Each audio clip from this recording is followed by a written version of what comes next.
नमस्कार।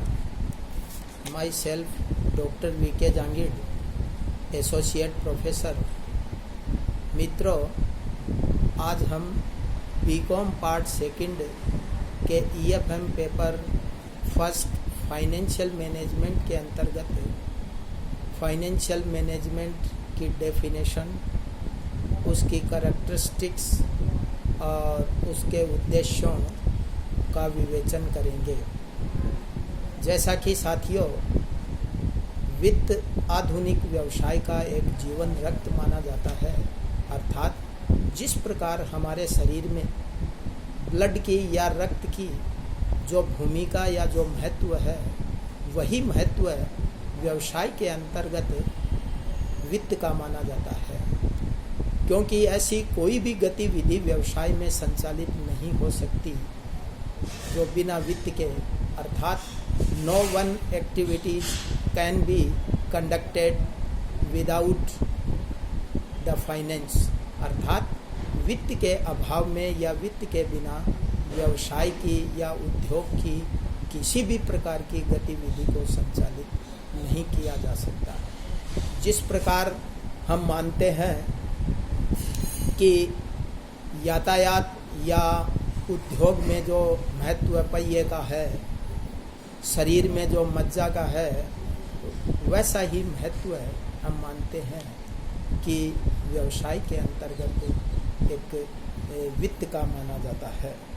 इसी प्रकार से जैसे वित्त के अंतर्गत यह भी होता है कि वित्त की मात्रा कितनी होनी चाहिए। अर्थात अगर किसी भी व्यवसाय में वित्त सफिशिएंट मात्रा में है तो वह व्यवसाय मुख्य रूप से स्मूथली या सुचारू रूप से या समुचित रूप से निरंतर चलता रहेगा और प्रगति के पथ पर अग्रसर होता रहेगा।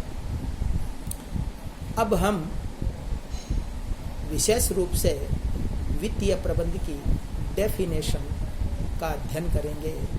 अर्थात फाइनेंशियल मैनेजमेंट एक अंग्रेजी का शब्द है जो मुख्य रूप से हम यह भी कह सकते हैं कि finance plus management is equal to financial management. यहाँ पर जैसे फाइनेंस का अर्थ है तो फाइनेंस को मुख्य रूप से हम मुद्रा के अध्ययन से लगाया जाता है या मुद्रा के प्रबंध का अध्ययन एक तरीके से हम वित्त को मानते हैं। अर्थात finance is the study of money management, अर्थात वित्त मुद्रा का प्रबंध का अध्ययन है। वित्त के अंतर्गत वित्त के प्रबंध अर्थात arrangement of money for the particular business और for the objective of the business. इस प्रकार हम जैसे वित्त के अंतर्गत कि किस प्रकार से हम वित्त उपलब्ध करते हैं, उसका कैसे प्रशासन करते हैं, कैसे नियंत्रण करते हैं, किस प्रकार से आवंटन करते हैं, कैसे मूल्यांकन करते हैं, ये सारी की सारी बातें जो मनी मैनेजमेंट के अंतर्गत मानी जाती है। अब जैसे प्रबंध की बात आती है तो प्रबंध एक बहुत ही इम्पोर्टेंट एक वर्ड है जो आजकल सभी सेक्टर में, सभी प्रकार के विभागों में प्रचलित है। जैसे प्रबंध का तात्पर्य यह है कि व्यवसाय में या किसी उद्योग में मानवीय और औद्योगिक क्रियाओं का, इस प्रकार भी हम इसे कह सकते हैं कि प्रबंध के अंतर्गत हम मानवीय क्रियाओं और भौतिक संसाधनों का नियोजन, प्लानिंग अर्थात प्लानिंग, कोऑर्डिनेशन, कंट्रोल और ऑर्गेनाइजेशन से लिया जाता है। हम इसको अगर दोनों शब्दों को मिलाकर ये कहे कि वित्त है, अर्थात वित्तीय प्रबंध व्यावसायिक प्रबंध का वह क्षेत्र माना जाता है जिसमें व्यवसाय में वित्तीय क्रियाओं का नियोजन, समन्वय और नियंत्रण और मूल्यांकन किया जाता है। जैसे हम कुछ परिभाषाओं का भी अध्ययन करते हैं, अलग अलग अर्थशास्त्रियों द्वारा अलग अलग परिभाषाएं दी गई है। इसमें हम विशेष रूप से जोसेफ एंड ब्रैडले की परिभाषा का अध्ययन करना चाहेंगे। वित्तीय प्रबंध व्यावसायिक प्रबंध का वह क्षेत्र है जिसका संबंध पूंजी के विवेकपूर्ण उपयोग एवं वित्तीय स्रोतों के सतर्कतापूर्ण चयन से है, ताकि व्यवसाय को इसके उद्देश्यों की पूर्ति की दिशा में निर्देशित किया जा सके। संक्षेप में हम कह सकते हैं, वित्तीय प्रबंध व्यावसायिक प्रबंध का एक कार्यात्मक क्षेत्र है। यह संपूर्ण प्रबंध का एक भाग है।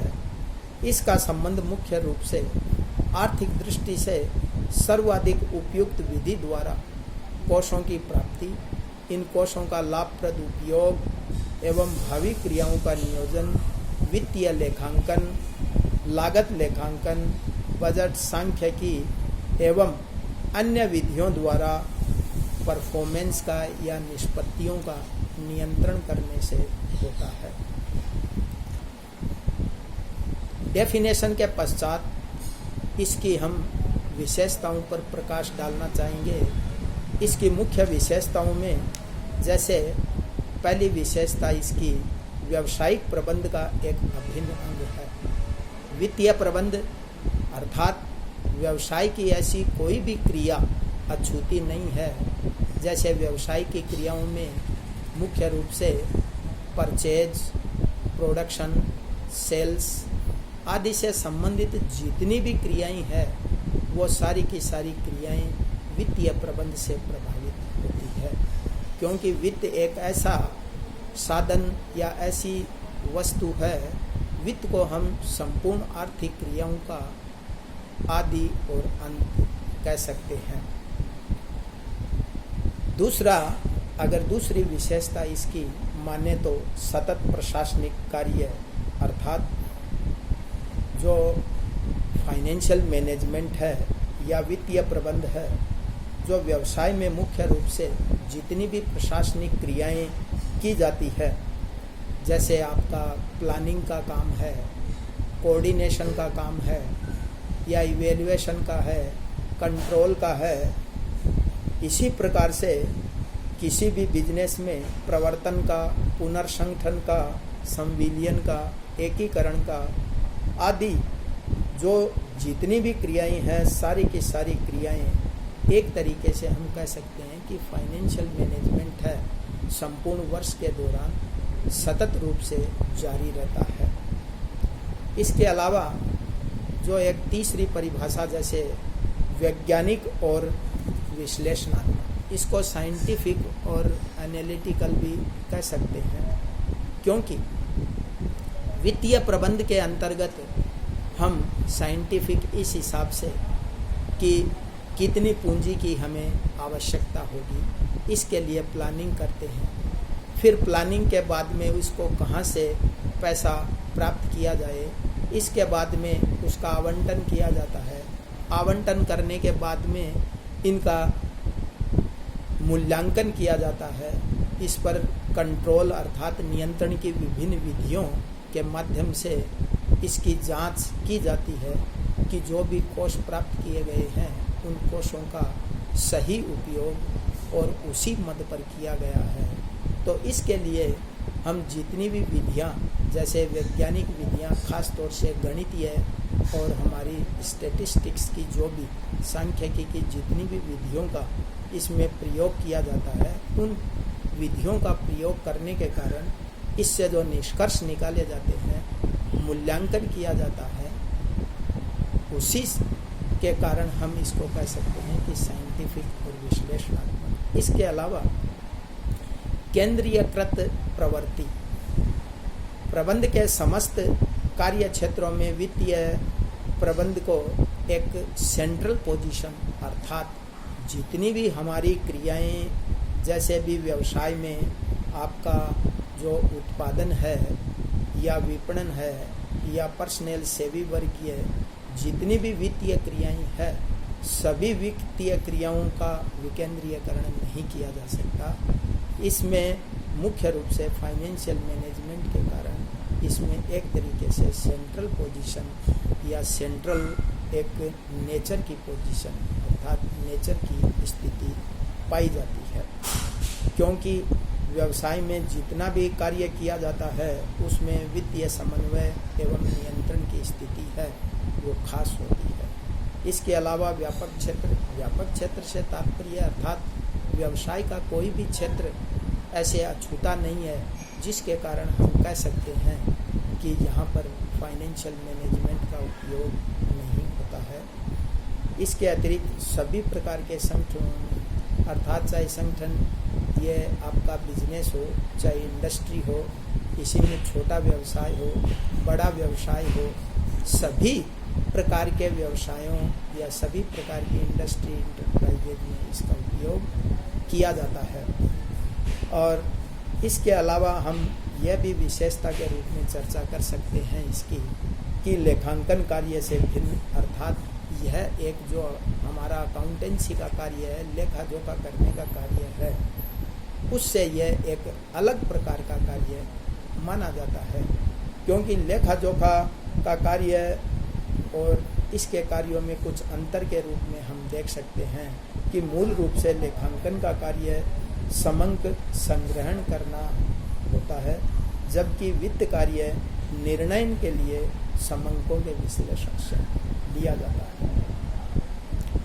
अब हम वित्तीय प्रबंध के उद्देश्यों की चर्चा करना चाहेंगे कि खास तौर से हम देखते हैं कि उद्देश्य होते हैं, उद्देश्य या लक्ष्य या संकल्प, जो मुख्य रूप से हम इसको बिजनेस के एक तरीके से कह सकते हैं कि ये अभिव्यक्ति की जाती है। अर्थात जो संकल्प है, जो लक्ष्य है, उसे अंग्रेजी में गोल्स, एम्स या टारगेट्स के रूप में एक बिजनेस में इसे व्यक्त किया जाता है। यह एक संस्था के सफलता के मूल्यांकन का एक मापदंड या मापक के रूप में कार्य करता है। खास तौर से देखा जाए तो किसी भी बिजनेस का उद्देश्य अर्थात main objective of each and every business is to earn more and more profit. खास तौर से या परंपरागत हमारी धारणा यह है कि व्यवसाय का मुख्य उद्देश्य लाभ को अधिकतम करना या लाभ कमाना। लेकिन उद्देश्यों की हम व्यापक चर्चा यहाँ पर करना चाहेंगे तो व्यवसाय के अगर उद्देश्यों की बात करते हैं तो इसके लिए मुख्य रूप से दो प्रकार के उद्देश्य या दो मापदंड हो सकते हैं। तो पहला उद्देश्य इसका प्रॉफिट मैक्सिमाइजेशन अर्थात लाभ अधिकतम करना, और दूसरा वेल्थ मैक्सिमाइजेशन अर्थात संपदा के मूल्य को या संपदा को अधिकतम करना। पहला उद्देश्य जैसे प्रॉफिट मैक्सिमाइजेशन की बात करते हैं तो प्रत्येक व्यवसाय का मुख्य उद्देश्य लाभ कमाना होता है, क्योंकि लाभ कमाने अर्थात लाभ कमाए बिना कोई भी फर्म है वो मार्केट में सर्वाइव नहीं कर सकती, क्योंकि प्रत्येक फर्म को एक नॉर्मल प्रॉफिट तो कम से कम या सामान्य लाभ तो कमाना होता है। अगर इसके पक्ष में तर्क दे कि लाभ क्यों कमाया जाता है तो एक तरीके से प्रत्येक व्यवसाय का एक मापदंड होता है, उसकी कार्य कुशलता का माप माना जाता है, उसकी समृद्धि का सूचक माना जाता है। इसके अलावा हम कह सकते हैं कि जो लाभ है उस लाभ के आधार पर ही हम किसी भी व्यवसाय की ग्रोथ को या डेवलपमेंट को या सोसाइटी में उसके योगदान को या प्रोग्रेस को हम मान सकते हैं। मार्केट में सरवाइव करने के लिए भी लाभ कमाया जाना चाहिए। अगर नॉर्मल प्रॉफिट कोई भी फर्म लाभ नहीं कमाती है अर्थात प्रत्येक फर्म को अपने कम से कम जो ज़रूरी मूल्य है जो सामान्य मूल्य है उसके स्थायी खर्चे हैं उनको तो कवर करना पड़ेगा और उनको कवर करने के लिए उसे न्यूनतम लाभ अर्थात नॉर्मल प्रॉफिट कमाना होगा। Normal profit is the level of profit which must earn by each and every firm to survive in the market. सामान्य लाभ के पक्ष में अर्थात लाभ कमाने के पक्ष में हम तर्क देते हैं तो इसमें लाभ को न्यायोचित अर्थात यह एक विवेकपूर्ण आधार है, आर्थिक कुशलता का माप माना जाता है, प्रमुख प्रेरणा स्रोत अर्थात ये कर्मचारियों की या मालिकों की या प्रबंधकों की एक तरीके से प्रेरणा या इंस्पिरेशन का सोर्स माना जाता है। अधिकतम सामाजिक कल्याण भी इसी के माध्यम से, जैसे एजुकेशन है, मेडिकल है या लेबर वेलफेयर से संबंधित जितने भी कार्य किए जाते हैं तो आदि पर व्यय करके समाज को अधिकतम सामाजिक कल्याण हो सकता है। इसके अलावा निर्णय का आधार अर्थात डिसीजन मेकिंग भी इसी आधार पर की जाती है। इसके कुछ विपक्ष में अर्थात इसकी आलोचनाएं भी कुछ विद्वानों द्वारा, कुछ लोगों द्वारा की गई, क्योंकि लाभ कमाने का तात्पर्य है कि कई बार जब पूंजीवादी अर्थव्यवस्था में यह लाभ कमाया जाता है तो व्यवसायी का उद्देश्य अपने लाभ को एन केन प्रकारेण या किसी भी प्रकार से लाभ अधिकतम होना चाहिए। कई बार वह अपनी गतिविधियां इस प्रकार से संचालित करता है, ऐसी नीतियां निर्धारित करता है जो मुख्य रूप से अपने कर्मचारियों अर्थात अपने जितने भी वर्कर्स होते हैं और जितने कस्टमर है उन सभी का एक शोषण का परिणाम होता है, जो कई बार ऐसा माना जाता है कि अनैतिक भी हो जाता है या भ्रष्ट तरीके से भी लाभ को बढ़ावा मिलता है। तो कर्मचारियों के शोषण का या ग्राहकों के शोषण का परिणाम नहीं होना चाहिए। इसके अलावा हम मानते हैं कि लाभ अधिकतम करने की जो मान्यता है वो मार्केट में पूर्ण प्रतियोगिता की दशा में संभव होती है, लेकिन वर्तमान युग में अधिकांश बाजारों की जब स्थिति का हम आकलन करना चाहे तो अधिकांश बाजार है वो अपूर्ण प्रतियोगिता की स्थिति में पाए जाते हैं, अर्थात अपूर्ण प्रतियोगिता के अंतर्गत लाभ कमाने का जो तर्क है वो न्यायोचित नहीं होता। इसी प्रकार हम लाभ की जब बात करते हैं तो लाभ मुख्य रूप से वर्तमान जो व्यावसायिक वातावरण है उस व्यावसायिक वातावरण में जो लाभ अधिकतम करने का उद्देश्य एक तरीके से अवास्तविक, कठिन व अनुचित माना जाता है।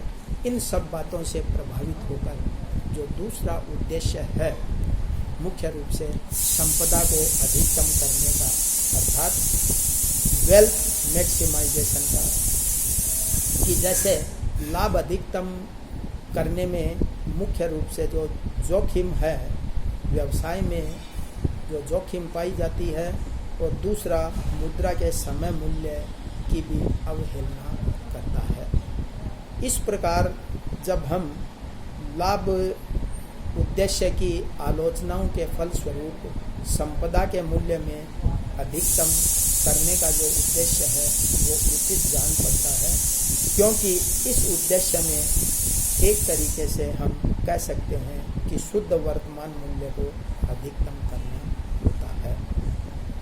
जैसे खास तौर से जो अंशधारियों का हित है तो अंशधारियों के हित में जो अंशधारियों की पूंजी है उसको कैसे अधिकतम किया जाए, कैसे बढ़ाया जाए।